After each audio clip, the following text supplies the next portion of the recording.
ឈើក្រញូងចំនួន263ដុំស្មើនឹង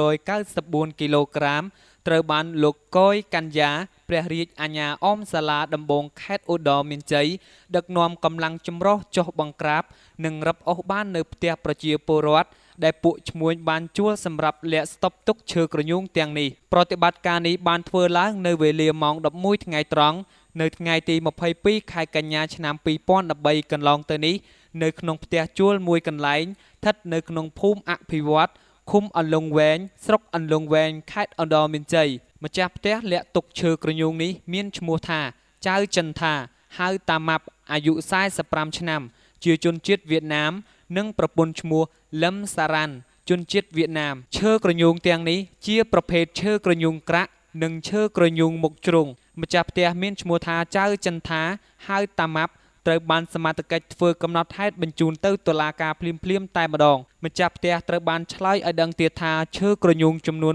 263ដុំខាងលើនេះមានមួយចំនួនធំជាឈើរបស់លោកវាងហើយឈ្មោះវាងមានខ្នងធំជាអុកញ៉ាម្នាក់និងបានមកជួលទីតាំងផ្ទះរបស់ខ្លួនដាក់ឈើក្រញូងដោយមានតម្លៃជួលផ្ទះក្នុងមួយខែ200000រៀលក៏ប៉ុន្តែបើតាមការអះអាងរបស់សមាជិកស្រុកអន្លង់វែងបានបញ្ជាក់ថា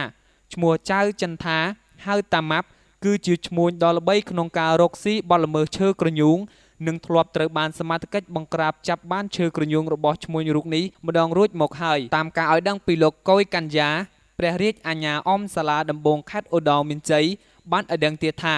ករណីឈានដល់ការបង្ក្រាបកន្លែងលាក់ទុកឈើក្រញូងខាងលើនេះគឺត្រូវបានលោកដាក់បណ្ដាញភ្នាក់ងារតាមដានយ៉ាងហ្មត់ចត់នៅសកម្មភាពដឹកជញ្ជូននិងស្តុបទុករបស់ពួកឈ្មួញលាក់ឈើក្រញូងក្នុងផ្ទះនេះទើបលោកបានស្នើកម្លាំងសមត្ថកិច្ចសហការក្នុងនេះគឺមានកងកម្លាំងប៉ូលីសស្រុកនិងកម្លាំងរដ្ឋបាលព្រៃឈើស្រុកអន្លង់វែងផងដែរ